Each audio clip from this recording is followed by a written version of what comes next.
हैं हम लोग यूनिट नंबर 11। यूनिट नंबर 11 में दिया गया है कि प्रकाश क्या होता है, छाया क्या होता है और परावर्तन क्या होता है। यूनिट नंबर 11 में दिया है प्रकाश क्या होता है, छाया क्या होता है और परावर्तन क्या होता है। तो प्रकाश के बारे में जानते हैं कि प्रकाश होता क्या है, इसके बारे में जानते हैं क्या होता है प्रकाश और क्या किस तरह से वर्क करते हैं प्रकाश। प्रकाश की बात करते हैं तो प्रकाश एक प्रकार का ऊर्जा है। क्या है? प्रकाश एक प्रकार का ऊर्जा है, यानी एनर्जी की बात कर रहा है। ठीक, एनर्जी है।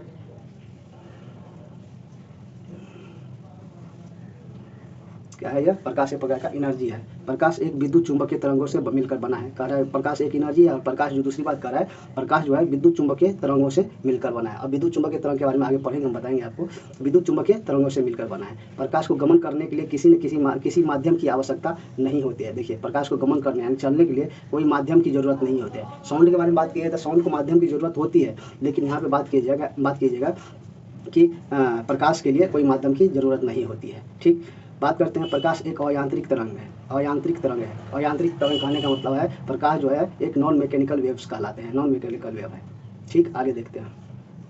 अब देखते हैं कि विद्युत चुंबकीय तरंग क्या होता है। विद्युत चुंबकीय तरंग जो है एक अनुप्रस्थ तरंग है। क्या है? एक अनुप्रस्थ तरंग है। और विद्युत चुंबकीय तरंग जो है वो जो है आवेशहीन होता है, उसमें कोई चार्ज नहीं होती है। विद्युत चुंबकीय तरंग क्या है? एक अनुप्रस्थ तरंग है। दूसरी बात याद रखना है, वह एक आवेशहीन है, यानी कोई चार्ज नहीं होता है। अब देखिए, प्रकाश को हम लोग क्या कहते हैं? प्रकाश जो है विद्युत चुंबकीय तरंग है। इसका मतलब है प्रकाश जो है प्रकाश जो है क्या है? प्रकाश एक विद्युत चुंबकीय तरंग होने के कारण जो है प्रकाश एक अनुप्रस्थ तरंग भी होगा। क्या होगा? अनुप्रस्थ तरंग भी होगा और वह आवेशहीन होगा, यानी कोई चार्ज उसके ऊपर नहीं होगा। तो प्रकाश के बारे में, इन चीज़ के बारे में जानकारी रखना है और इसे याद भी रखने का कोशिश करना है। कुछ अब देखते हैं, प्रकाश को जो है बहुत सारे वैज्ञानिक जो है अपने तरीके से समझाने का प्रस्तुत किया था। बहुत सारे वैज्ञानिक क्या किया है? अपने अपने तरीके से बताने का कोशिश किया है, जिसमें देखिएगा तो प्रकाश के बारे में बहुत सारे वैज्ञानिक अपने अपने तरीके से प्रस्तुत किया। इसमें देखिएगा प्रकाश के बारे में न्यूटन साहब ने क्या कहा था। न्यूटन साहब क्या कहते हैं कि न्यूटन के अनुसार प्रकाश छोटे छोटे कणों से मिलकर बना है। कह रहा है न्यूटन कह रहा है प्रकाश जो है छोटे छोटे कणों से मिलकर बना हुआ है। ठीक, इस तरह से मिलकर बना हुआ है और प्रकाश सीधी रेखाओं में गमन करती है। न्यूटन साहब दो बात कहें, इन्होंने कहा कि प्रकाश जो है छोटे छोटे कणों से मिलकर बना हुआ है और दूसरी बात कहा कि प्रकाश जो है एक सीधी रेखाओं में गमन करता है। प्रकाश जो छोटे छोटे कणों से मिलकर बना हुआ था, इसीलिए उन्होंने न्यूटन साहब ने क्या कहा? उसको कणिका सिद्धांत का नाम दिया। किस सिद्धांत का नाम दिया? कणिका सिद्धांत का नाम दिया। यानी प्रकाश छोटे छोटे कणों से मिलकर बना है, इसलिए उन्होंने कणिका सिद्धांत का नाम दिया। उसी तरह देखिएगा दूसरा वैज्ञानिक आएगा, वो कहता है हाइगेंस आता है। दूसरा वैज्ञानिक आता है हाइगेंस, कहता है कि प्रकाश जो है, दूसरे वैज्ञानिक कहते हैं प्रकाश, हाइगेंस के अनुसार कहता है प्रकाश एक तरंग है। प्रकाश क्या है? एक तरंग है जो बहुत सारे तरंगों से मिलकर बना है। ठीक, इसलिए इस सिद्धांत का नाम दिया था तरंग सिद्धांत। देखिए, न्यूटन ने कहा था प्रकाश जो है छोटे छोटे कणों से मिलकर बना है, इसलिए उसको कणिका सिद्धांत दिया था। उसी तरह हाइगेंस ने क्या कहा? प्रकाश जो है बहुत सारे तरंगों से मिलकर बना है, इसलिए उन्होंने क्या कहा? उसको तरंग सिद्धांत दिया था। इसी तरह से देखिएगा न्यूटन और हाइगेंस के बातों को जोड़ने के बाद पता चलता है कि प्रकाश जो है दोहरी प्रकृति का होता है। प्रकाश कितने कौन प्रकृति का होता है? दोहरी, यानी ड्यूअल नेचर्स के होते हैं प्रकाश। ड्यूअल नेचर के प्रकाश होते हैं। पहली बात देखिएगा, प्रकाश कण के समान होता है। ये बात कौन कहा था? न्यूटन साहब ने कहा था। वही प्रकाश तरंग के समान होता है, ये बात किसने कहा था? हाइगेंस ने कहा था। तो इस तरह से देखिएगा तो प्रकाश जो है दोहरी प्रकृति के बारे में बात किया था। पहली बात बताया था कणिका सिद्धांत। कणिका सिद्धांत किसने दिया था? तो वो न्यूटन ने दिया था। लेकिन वही बात किया जाए, हाइगेंस जो थे वो उन्होंने क्या दिया थे? तरंग सिद्धांत के बारे में बताए थे। तीसरा वैज्ञानिक आता है आइंस्टीन साहब। आइंस्टीन क्या कहते हैं? आइंस्टीन कहते हैं कि प्रकाश छोटे छोटे कणों के छोटे छोटे बंडलों से मिलकर बना है, जिसे हम लोग क्या कहेंगे? फोटोन कहेंगे। आइंस्टीन आते हैं और कहता है कि प्रकाश जो है छोटे छोटे बंडलों से मिलकर बना है, जिसे फोटोन कहते हैं। जैसे E बराबर एच न्यू होता है और उसके बराबर देखिए एच न्यू के बराबर क्या होता है? न्यू के बराबर में हो जाएगा C/λ। क्या होता है? C/λ, यानी न्यू के लिए इसको हम लोग क्या कहेंगे? फ्रीक्वेंसी कहते हैं। तो यहाँ पे E देखिए, E के इक्वल टू में एनर्जी कहलाता है। E को डिनोट करते हैं एनर्जी से। H जो यहाँ पे है प्लांक कांस्टेंट है। ये क्या है? प्लांक कांस्टेंट है। न्यू की जिसको कहते थे हम लोग, ये क्या है? फ्रीक्वेंसी है। फ्रीक्वेंसी यानी आवृत्ति है। लैम्डा जो था ये वेवलेंथ था और C जो है यहाँ पे स्पीड ऑफ लाइट है। स्पीड ऑफ लाइट, और अभी स्पीड ऑफ लाइट निर्वात में देखिएगा 3 × 10⁸ मीटर पर सेकेंड है। ये C है। ठीक, इस तरह से अपने वैज्ञानिक ने अपना मत दिया और इस चीज़ को बताने का कोशिश किया। बात करते हैं यहाँ पे हम लोग क्या बताने का कोशिश कर रहा है। कह रहा है कि पहला बात कहा था न्यूटन साहब। किसने? न्यूटन आते हैं और न्यूटन क्या कहते हैं? न्यूटन कहते हैं कणिका सिद्धांत देते हैं। न्यूटन क्या देते हैं? कणिका सिद्धांत देते हैं। कणिका सिद्धांत देते हैं। उसी तरह देखिएगा हाइगेंस दूसरा वैज्ञानिक कहते हैं। हाइगेंस आते हैं। हाइगेंस कहते हैं, हाइगेंस क्या कहते हैं हाइगेंस जो है इन्होंने क्या दिए थे, इन्होंने तरंग सिद्धांत दिए थे, कहा था कि प्रकाश जो है तरंगों के माध्यम से चलता है, इसलिए तरंग सिद्धांत दिए थे। तीसरा आते हैं और वो आते हैं आइंस्टीन साहब। आइंस्टीन कहते क्या कहते हैं, आइंस्टीन क्या कहते हैं कि प्रकाश जो है छोटे छोटे बंडलों से मिलकर बना है। प्रकाश क्या है, छोटे छोटे बंडलों से मिलकर बना है। और उसे क्या कहा था, उसे उन्होंने क्या कहा था, फोटोन कहा था, फोटोन कहा था। इस तरह से देखिएगा प्रकाश के बारे में सब वैज्ञानिक अपना अपना मत दिए और उस चीज़ के बारे में बताने का कोशिश किए। अब प्रकाश के उत्सर्जन यानी इमिशन के आधार पर वस्तु को दो भागों में बांटा गया। प्रकाश जैसे कि देखिएगा कोई वस्तु है तो उसको जो है उस पर प्रकाश पड़ने के बाद कैसे रिएक्ट करता है, उस आधार पर देखिएगा दो भागों में बांटा गया है। पहला है प्रदीप्त वस्तु जिसको ल्यूमिनस बॉडी कहते हैं। पहला क्या है, प्रदीप्त वस्तु जिसको ल्यूमिनस बॉडी कहते हैं। दूसरा होता है अप्रदीप्त वस्तु जिसको नॉन ल्यूमिनस बॉडी कहते हैं। ठीक, प्रदीप्त वस्तु जो होते हैं जिसे हम ल्यूमिनस बॉडी कहते हैं, वैसी वस्तु जिसका अपना प्रकाश है और वह अपने प्रकाश से चमकता है, उसे हम लोग क्या कहेंगे, प्रदीप्त वस्तु कहेंगे। जिस वस्तु का खुद का प्रकाश होगा वो क्या कहलाएगा, प्रदीप्त वस्तु कहलाएगा। जैसे सूर्य का खुद का प्रकाश है, तारा खुद का प्रकाश है, बल्ब में देखिएगा, बल्ब में जब इलेक्ट्रिसिटी आती है तो खुद का प्रकाश बन जाता है, जुगनू, ये सब क्या है, खुद का प्रकाश है। इसको हम लोग क्या कहेंगे, ल्यूमिनस बॉडी या प्रदीप्त वस्तु कहेंगे हम लोग। अब आता है एक अदीप्त वस्तु। अदीप्त वस्तु क्या होता है, वैसी वस्तु जिसका अपना प्रकाश ना हो दूसरे के प्रकाश से चमकता है, उसे हम लोग क्या कहेंगे, अदीप्त वस्तु। जिसका खुद का प्रकाश नहीं होता है, वो दूसरों के प्रकाश से चमकता है। जैसे कागज हो गया, कागज क्या, उसका खुद का प्रकाश नहीं है लेकिन दूसरों के प्रकाश से वो चमकता है। दीवार की बात करते हैं, दीवार का भी खुद का प्रकाश नहीं है लेकिन वो दूसरों के प्रकाश से चमकता है। सड़क हो गया, चांद हो गया, पृथ्वी हो गया, इसका खुद का प्रकाश नहीं होता है, यह दूसरों के प्रकाश के माध्यम से चमकते रहते हैं। तो दो तरह के वस्तु देखें हम लोग, एक बड़े प्रदीप्त और एक बड़े अदीप्त। ठीक, बात करते हैं हम लोग इसमें रूपांतरण के, प्रकाश का जो रूपांतरण होता है, प्रकाश के रूपांतरण के आधार पर वस्तु को तीन भागों में बांटा गया। ठीक, प्रकाश के रूपांतरण के आधार पर देखिएगा तो वस्तु को तीन भागों में बांटा था। एक होता है पारदर्शी वस्तु, ठीक, दूसरा होता है अपारदर्शी वस्तु, तीसरा होता है अर्ध पारदर्शी वस्तु। पारदर्शी वस्तु जो होते हैं वो क्या कहलाते हैं, पारदर्शी वस्तु वैसी वस्तु जिससे प्रकाश आर पार चला जा सके, वह पारदर्शी वस्तु कहलाता है। कहें पारदर्शी वस्तु क्यों कहेंगे, जिससे प्रकाश जो है एक साइड से दूसरे साइड चला जाए, उसे हम पारदर्शी वस्तु कहेंगे। जैसे ग्लास हो गया, ग्लास में क्या होता है, प्रकाश जो है एक साइड से दूसरे साइड चला जाता है। वाटर में देखिएगा प्रकाश जो है एक साइड से दूसरे साइड, जैसे कि एग्जांपल के रूप में देखिए एक ट्रांसपेरेंट बोतल ले लीजिएगा, ठीक, इसमें पानी भर दीजिएगा और पानी भरने के बाद साफ पानी भरिएगा और साफ पानी भरने के बाद जो है इसमें इधर से टॉर्च जलाइएगा तो क्या होगा, प्रकाश एक साइड से दूसरे साइड चले जाते हैं। ठीक, इधर से यदि टॉर्च डालते हैं तभी, तो इस तरह से देखेंगे हम लोग पारदर्शी वस्तु ये होता है, यानी जिसमें प्रकाश एक साइड से दूसरे साइड चले जाते हैं वो पारदर्शी वस्तु कहलाते हैं।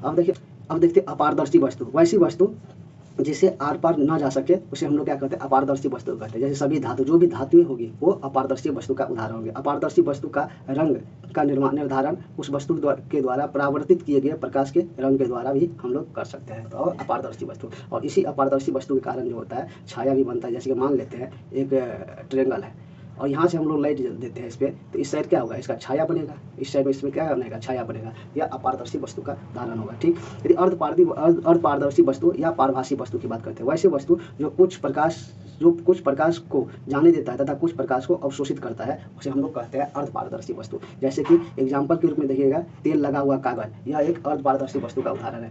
बात करते हैं छाया क्या है, यह एक अर्धपारदर्शी वस्तु है। ठीक, पहली बात क्या है कि छाया जो है, छाया बनता किससे है, तो वो अपारदर्शी वस्तु के कारण बनता है, लेकिन वही छाया जो है वो किसका उदाहरण होगा, छाया किसका उदाहरण है, वो अर्धपारदर्शी वस्तु का उदाहरण हो जाएगा। अभी तक हम लोग ने क्या पढ़ा, पहली बात पढ़ा प्रकाश क्या होता है, प्रकाश के बारे में जाने हम लोग, प्रकाश के बारे में जाने। दूसरी बात हम लोग बोले कि वस्तु जो प्रकाश के लिए जो वस्तु की कौन कौन सी वस्तुएं होती है, प्रदीप्त वस्तु क्या होता है, अदीप्त वस्तु क्या होता है। तीसरी बात पढ़े हम जो प्रकाश के जो ट्रांसफर होगा तो किस आधार पर होता है, पारदर्शी कैसे क्या होता है, अपारदर्शी क्या होता है, अर्धपारदर्शी क्या होता है या पारभासी क्या होता है, इसके बारे में पढ़े। अब देखिएगा प्रकाश का परावर्तन कैसे होता है, प्रकाश का परावर्तन क्या होता है, रिफ्लेक्शन ऑफ लाइट कैसे परावर्तित करता है। जब प्रकाश की किरण किसी एक माध्यम से चलते हुए किसी परावर्तक सतह से टकराती है और टकराने के बाद प्रकाश उसी माध्यम में वापस लौट जाती है, उसे इस घटना को क्या कहते हैं, प्रकाश का परावर्तन कहते हैं। मान लेते हैं यह क्या है, परावर्तक सतह है, क्या है ये एक परावर्तक सतह है और परावर्तक सतह पे जो है इधर से देखिए लाइट आ रही है, लाइट आती है, इसको हम लोग कहेंगे आपतित किरण,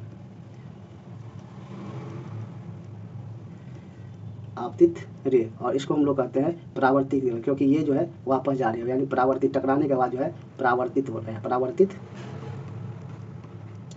ये जो है परावर्तित किरण है। ठीक, तो यहाँ पे देखिएगा इधर से लाइट आ रहा है, इस सरफेस पे टकराया और टकराने के बाद जो है ये वापस चला गया है। ठीक, तो इसे हम लोग क्या कहेंगे, आपतित किरण और परावर्तित किरण हो गया। कह रहा है किसी माध्यम में प्रकाश को परावर्तित करने की क्षमता इसके प्रकाश घनत्व को तय करती है। ठीक, इस तरह हम देखते हैं आगे क्या होता है अब प्रकाश के परावर्तन के बारे में। प्रकाश का परावर्तन जो होता है वो उसके लिए कुछ रूल रेगुलेशन होते हैं। क्या होते हैं रूल रेगुलेशन?